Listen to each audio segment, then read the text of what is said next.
মঙ্গলবার শান্তির বাজার মহকুমা শাসকের উদ্যোগে হর ঘর তিরঙ্গা র্যালি অনুষ্ঠিত হয় শান্তির বাজার শহরে। জাতীয় পতাকাকে সম্মান জানিয়ে প্রত্যেকটা মানুষের মধ্যে রাষ্ট্রবাদী চেতনাকে আরো বেশি উদ্বৃত্ত করতে হর ঘর তিরঙ্গা যাত্রা অভিযান করা হয় আজ শান্তির বাজার শহরে। স্বাধীনতা দিবসের অঙ্গ হিসেবে আজকের এই র্যালি শান্তির বাজার টাই জংশন থেকে শুরু হয়ে শান্তির বাজার পুর পরিষদ এলাকার জনপদ পরিক্রমণ করে অবশেষে শান্তির বাজার মহকুমা শাসক কার্যালয় সংলগ্ন ইকো পার্কে এসে সমাপ্তি হয়।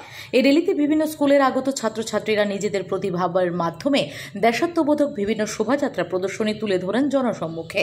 মহকুমা শাসকের উদ্যোগে আজকের এই র্যালিতে স্কুলের ছাত্রছাত্রী এবং সাধারণ মানুষের সঙ্গে পায়ে পা মেলেন বিশালগড় বিধানসভা কেন্দ্রের বিধায়ক সুশান্ত দেব। এছাড়াও উপস্থিত ছিলেন ছত্রিশ শান্তির বাজার বিধানসভা কেন্দ্রের বিধায়ক প্রমোদ রিয়াং, দক্ষিণ জেলা পরিষদের নবনির্বাচিত সদস্য সুমন দেবনাথ, শান্তির বাজার পুর পরিষদের চেয়ারম্যান স্বপ্না বৈদ্য, ভাইস চেয়ারম্যান সত্যব্রত সাহা, শান্তির বাজার মহকুমা শাসক অবেধানন্দ বৈদ্য, বিশিষ্ট সমাজসেবী রামবাবু রিয়াং এবং বিশিষ্ট সমাজসেবী শুভ্রজিৎ পাটোয়ারি সহ অন্যান্যরা। শান্তির বাজার শহরে আজকের এই তিরঙ্গা র্যালিকে কেন্দ্র করে উপস্থিত সকলের মধ্যে ব্যাপক উৎসাহ উদ্দীপনা লক্ষ্য করা গেল।